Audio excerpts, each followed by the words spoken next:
नमस्कार, मैं हूं सुधीर चौधरी और आप देख रहे हैं हिंदुस्तान रियल वॉइस।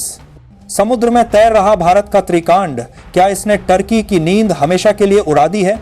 दोस्तों, आज हम एक बेहद संवेदनशील और चौंकाने वाली घटना पर बात करेंगे। कैसे भारत ने अपनी ताकत का परचम इस कदर लहराया कि टर्की की सेना लक्सी हो गई। जी हां, इस त्रिकांड ने उस क्षेत्र में कदम रखा है जहां टर्की को अक्सर अपना दबदबा जताने में एहसास था। अब सवाल यही है, यह त्रिकांड क्या है और क्यों भारत ने इसे उसी इलाके में भेजा है जहां टर्की ने बार बार भारतीय जहाजों को लौटने का दबाव डाला है। इस त्रिकांड एक अत्याधुनिक युद्धपोत है, मिसाइलों, रडार सिस्टम और रणनीतिक क्षमताओं से लैस। इसे इस मिशन पर तैनात किए जाने का उद्देश्य सिर्फ ताकत दिखाना नहीं, बल्कि दक्षिणी यूरोप और भूमध्य सागर में अपनी उपस्थिति मजबूत करना है। जब टर्की ने उन जल क्षेत्रों में भारतीय नौकाओं को वापस लौटने का आदेश दिया, तो भारत ने साबित किया कि उसकी आजादी और संप्रभुता पर कोई समझौता नहीं होगा। प्रधानमंत्री मोदी की ग्रीस यात्रा के बाद दोनों देशों ने मैत्री और रणनीतिक साझेदारी को एक नई ऊंचाई दी। भारत ने ग्रीस की नौसेना के साथ मिलकर मेडिटेरेनियन सी में एक बड़ी नौसैनिक ट्रेनिंग ऑपरेशन की शुरुआत की। इस ऑपरेशन में शामिल हैं 2 विध्वंसक युद्धपोत, 1 ईंधन पूर्तिपोत और 2 गश्ती जहाज। ये जहाज ग्रीस को टर्की जैसी दबंग नौसेनाओं के सामने खड़े होने की काबिलियत सिखा रहे हैं। ड्रोन हमले से सुरक्षा, टोही ऑपरेशन, समुद्री युद्धक रणनीति इत्यादि।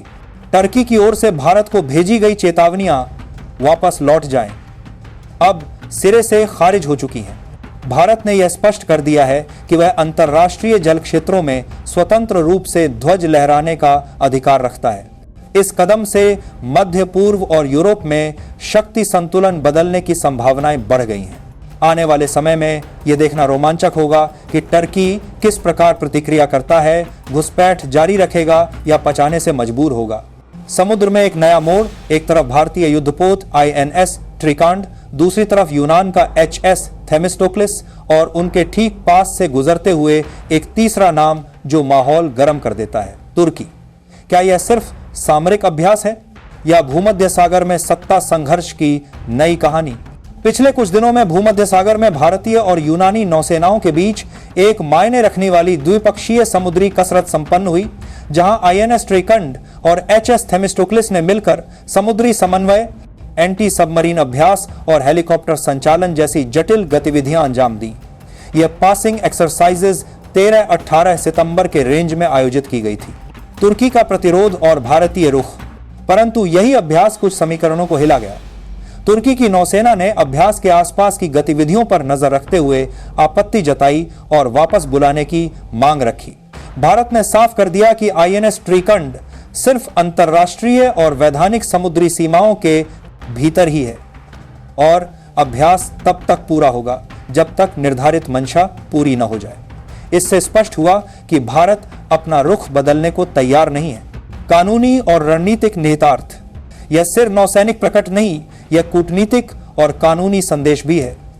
अंतर्राष्ट्रीय जल क्षेत्रों में कौन किस हद तक आ सकता है, किसके पास संचालन की वैधता है, ये सभी प्रश्न अब और ज्यादा तेजी से उठ रहे हैं। किसी तीसरे देश की हस्तक्षेप की कोशिश को अभ्यास हितैषी समझा जा सकता है और ऐसे हालात में जवाबी कार्रवाई की गुंजाइश बन जाती है। क्षेत्रीय विवादों की झलक, तुर्की यूनान का यह टकराव नया नहीं है। पिछले वर्षों में दोनों के बीच समुद्री सीमाओं, गैस खोज और नौसैनिक गतिशीलता पर लगातार तनातनी रही है। इसलिए हर छोटा सा मोड़ भी बड़ा राजनीतिक संकेत दे सकता है। एक INS ट्राइकैंड और HS थेमिस्टोक्लिस के क्लोजअप शॉट्स, जबकि स्क्रीन पर पासेक्स 13-18 सेप की टाइपिंग चलती हो। 2 नक्शा पर भूमध्य सागर, ग्रीस तुर्की बॉर्डर हाईलाइट, दर्शक बांधे रखने के लिए। छोटी छोटी नौकाएं नहीं, यह शतरंज है जिसमें हर चाल का मतलब है शासन, सुधार, संरक्षण और सामरिक असर। क्या भारत यूनान का साथ भूमध्य सागर में संतुलन बदल देगा या तुर्की के दावे और दुरुस्त होंगे? कमेंट में बताइए। और अगर आपको इस तरह की रणनीतिक कवरेज चाहिए तो चैनल सब्सक्राइब कर लें। सोचिए, अगर किसी जहाज की सिर्फ मौजूदगी ही दुश्मन को सहमा दे तो समझ लीजिए खेल महज दिखावे का नहीं बल्कि गहरी चाल का है।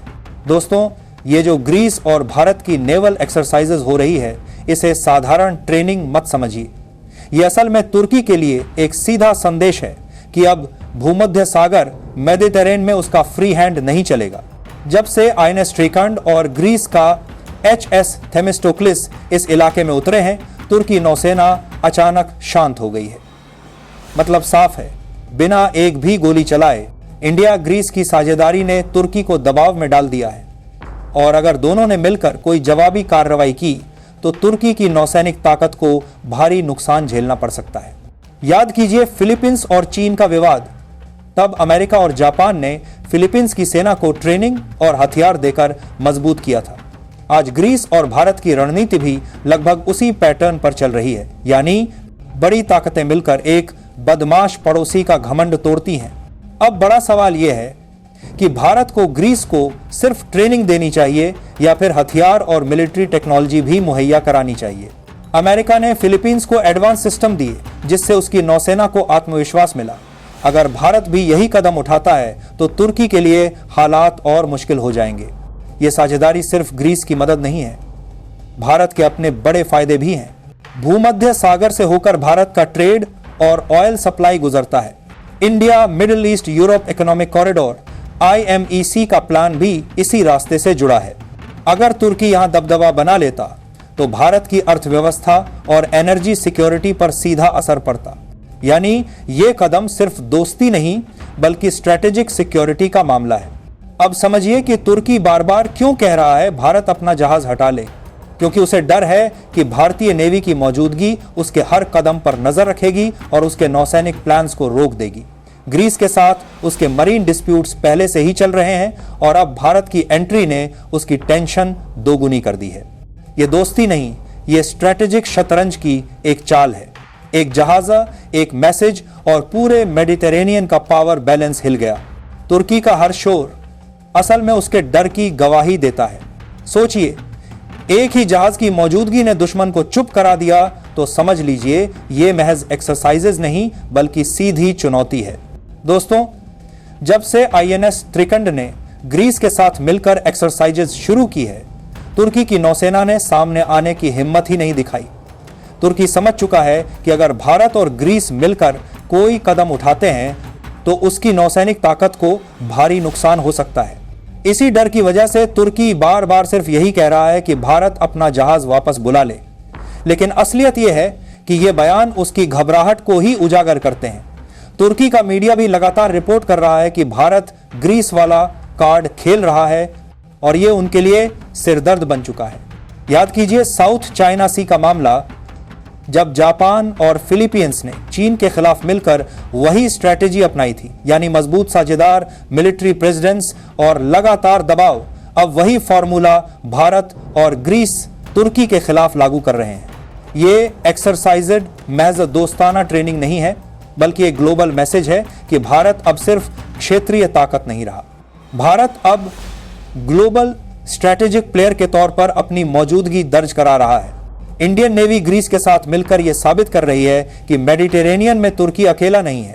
साथ ही ये कदम भारत के ट्रेड रूट्स, तेल गैस सप्लाई और समुद्री सुरक्षा को भी मजबूती देता है। भारत का हर कदम सोच समझकर रणनीतिक रूप से उठाया जा रहा है। ग्रीस को सपोर्ट देने से न सिर्फ उसका बल्कि भारत की अर्थव्यवस्था और ग्लोबल रिश्तों को भी मजबूती मिलती है। और सबसे अहम, तुर्की हमेशा भारत के आंतरिक मामलों में दखल देता रहा है। अब उसके मन में भारत का डर रहना बेहद जरूरी है ताकि वो इंटरनेशनल लेवल पर भारत के खिलाफ आवाज़ उठाने से पहले 100 बार सोचे। दर्शकों के लिए सवाल, तो दोस्तों अब सवाल यह है, क्या भारत को ग्रीस को सिर्फ ट्रेनिंग तक सीमित रहना चाहिए या फिर उसे हथियार और मिलिट्री उपकरण भी देने चाहिए ताकि तुर्की की दबंगई को पूरी तरह तोड़ा जा सके? अपनी राय कमेंट में जरूर लिखें। और हाँ, अगर आपको ये वीडियो स्क्रिप्ट पसंद आई हो तो वीडियो को लाइक और शेयर करना न भूलें। साथ ही हिंदुस्तान रियल वॉइस को सब्सक्राइब करके बेल आइकन दबाएं ताकि आपको हर नई नॉलेज पैक्ड वीडियो का नोटिफिकेशन सबसे पहले मिले। जय हिंद, जय भारत।